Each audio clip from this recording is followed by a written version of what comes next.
So what's up wrestle fans, welcome to WrestleX bulletin. तो guys welcome है आपका wrestling updates के एक और नए वीडियो में। और हर बार की तरह बिना टाइम वेस्ट किए बढ़ते हैं अपनी पहली अपडेट की तरफ।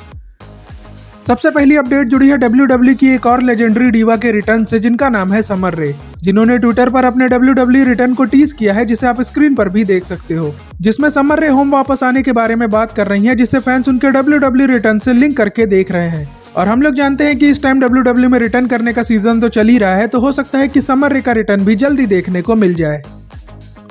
अगली अपडेट जुड़ी है रे फिनिक्स से, जिनके फ्यूचर के बारे में एक मेजर अपडेट सामने आई है, जिसके अकॉर्डिंग अंद्रादे के जाने के बाद अब रे फिनिक्स को बहुत जल्द रॉ पर शिफ्ट किया जाने वाला है, जिसके पीछे का मेन रीजन है लूचा ब्रोस को रीयूनाइट करना, जो काफी जल्दी भी हो सकता है, क्योंकि रॉ के शो पर हम लोगों ने ये देखा था कि न्यू डे ने पेंटा के ऊपर अटैक कर दिया है और अब पेंटा को न्यू डे से निपटने के लिए एक पार्टनर की काफी ज्यादा जरूरत है। और रिपोर्ट्स के अकॉर्डिंग इस बार रे फिनिक्स ही वो पार्टनर होने वाले हैं, इसीलिए अगले रॉ के शो पर भी लूचा ब्रोस का रीयूनियन हम लोगों को देखने के लिए मिल सकता है। बाकी इसके अलावा रे फिनिक्स से रिलेटेड एक अपडेट ये भी है कि रे फिनिक्स को WWE अच्छा पुश देने वाली है। ऐसा इसलिए क्योंकि लास्ट वीक स्मैकडाउन पर उन्होंने सैमी ज़ेन के साथ मैच में जो परफॉर्मेंस दी थी, उसे बैक स्टेज काफी ज्यादा प्रेस किया गया है। इसीलिए रॉ पर जब लूचा ब्रोस का रीयूनियन होगा तो बहुत जल्द वो टैग टीम चैंपियनशिप को भी जीत सकते हैं।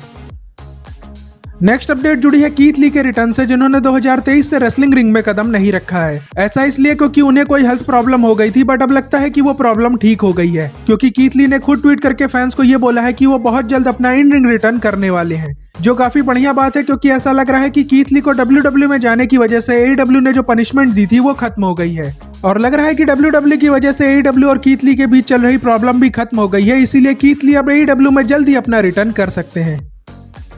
नेक्स्ट अपडेट जुड़ी है रोमन रेंज से, जिनको स्ट्रीट फाइटर मूवी में काम करने के लिए कितना अमाउंट पे किया जा रहा है उसकी डिटेल सामने आ चुकी है, जिसे आप स्क्रीन पर भी देख सकते हो, जिसमें यह बताया गया है कि रोमन को इस मूवी में कैमियो करने के लिए 50,000 से $1 मिलियन तक का अमाउंट पे किया जाने वाला है। यानी कि इस एक महीने की शूटिंग में ही रोमन करोड़ों रुपए छापने वाले हैं, और इतना बड़ा अमाउंट ही वो रीजन हो सकता है जिसकी वजह से रोमन ने WWE से एक महीने का टाइम ऑफ लिया हो।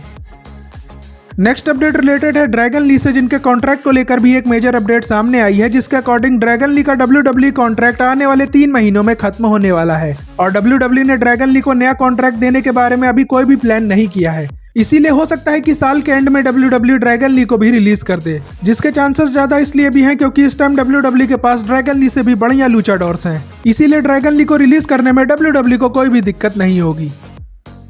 अगली अपडेट जुड़ी है NXT और TNA के स्पेशल PLE से, जो बहुत जल्द हम लोगों को देखने के लिए मिल सकता है, जिसके बारे में ये अपडेट सामने आई है कि NXT होमकमिंग पर WWE ने NXT वर्सेस TNA की स्टोरी लाइन को टीज किया था, जिसकी वजह से TNA और NXT का एक स्पेशल PLE हम लोगों को सर्वाइवर सीरीज के आसपास देखने के लिए मिल सकता है, जिसमें यह भी हो सकता है कि WWE वॉर गेम्स मैच को भी NXT पर वापस लेकर आए। और इस PLE को बड़ा बनाने के लिए WWE मेन रोस्टर के कई फॉर्मर NXT स्टार्स को भी यूज कर सकती है, जैसा उन्होंने NXT होमकमिंग पर किया था।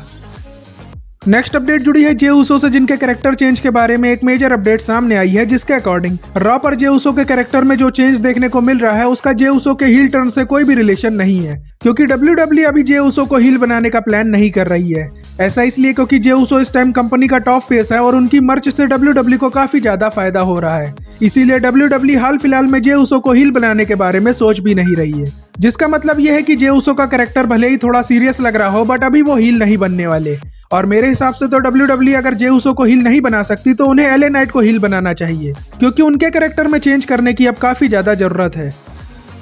अगली अपडेट जुड़ी है बियांका ब्लेयर से, जो AJ ली, CM पंक, सेथ रॉलिंस और बेकी लिंच को मिक्स टैग टीम मैच में काम करते देखकर ये चाहती हैं कि वो भी अपने हस्बैंड मॉन्टेस फॉर्ड के साथ मिक्स टैग टीम मैच में काम करें, क्योंकि बियांका को ऐसा लगता है कि फॉर्ड के साथ मिलकर वो रिंग में काफी ज्यादा कमाल का काम कर सकती हैं। इसीलिए बियांका ब्लेयर अब ये चाहती हैं कि जब स्ट्रीट प्रॉफिट्स का ब्रेकअप हो तो वो मॉन्टेस फॉर्ड को ज्वाइन करें और दोनों साथ में मिलकर WWE को रूल करें, जो आने वाले टाइम में सच भी हो सकता है, बट उसके लिए बियांका को पहले रिटर्न करना पड़ेगा। और अच्छी बात यह है कि बियांका का रिटर्न ज्यादा दूर नहीं है, क्योंकि उन्होंने एक इंटरव्यू में अपने फैंस को यह बोला है कि वो बहुत ही जल्द वापसी करने वाली है, और उनकी फिंगर में जो मल्टीपल फ्रैक्चर्स हुए थे वो अब ठीक हो रहे हैं। इसीलिए इस बात की उम्मीद भी काफी ज्यादा है कि बियांका ब्लेयर रसल पलूजा में अपना रिटर्न करके सबको शॉक कर सकती हैं।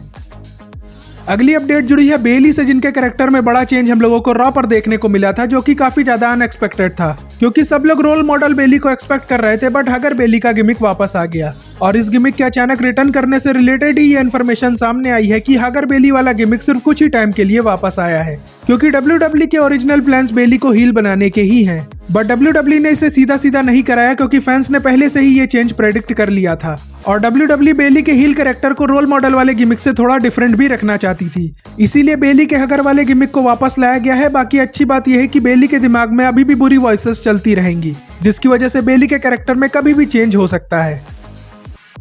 अब बढ़ते हैं अपनी फाइनल अपडेट की तरफ, जो जॉन सीना और अंकल हाउडी के मैच से रिलेटेड है। बट उसके बारे में बात करने के पहले मैं जॉन सीना के मेजर माइलस्टोन के बारे में आपको बताना चाहता हूं, जिसके हिसाब से जॉन सीना अगर रसल पलूजा में ब्रॉक लेसनर को हरा देते हैं तो ये उनकी 100वीं PLE जीत होगी, जो जॉन सीना के लिए एक बहुत बड़ा माइलस्टोन होगा, क्योंकि इस लिस्ट में उनके आगे सिर्फ अंडरटेकर का नाम है, जिन्होंने 107 PLE मैचेस जीते हैं। तो देखना इंटरेस्टिंग होगा कि रसल पलूजा में जॉन सीना ब्रॉक को हराकर ये माइलस्टोन अचीव कर पाते हैं या फिर नहीं। बाकी बात करें जॉन सीना और अंकल हाउडी के मैच की, तो इससे रिलेटेड एक पॉजिटिव अपडेट सामने आई है, जिसे बो डैलस ने एक इंटरव्यू में शेयर किया है, जिसमें जब उनसे अंकल हाउडी और जॉन सीना की फ्यूड होने की पॉसिबिलिटी के बारे में पूछा गया तो उन्होंने नेवर से नेवर कहा। और उनका पूरा रिप्लाई भी आप स्क्रीन पर देख सकते हो, जिसमें वो जॉन सीना के साथ फ्यूड करने को लेकर तो पॉजिटिव है ही, साथ ही उन्होंने ये भी रिवील कर दिया है कि वाइट 6 के साथ आने वाले टाइम में कई बड़ी चीजें होने वाली हैं। और हम लोग ये तो जानते हैं कि ब्रे वाइट इस दुनिया में नहीं है, नहीं तो ये तो पक्का था कि ब्रे वाइट और जॉन सीना की फ्यूड सीना के रिटायरमेंट टूर पर जरूर होती। बट अनफॉर्चुनेटली अब ऐसा तो पॉसिबल नहीं है, लेकिन अच्छी बात यह है कि अंकल हाउडी और वाइट 6 के साथ फ्यूड करके जॉन सीना ब्रे वाइट को ट्रिब्यूट दे सकते हैं।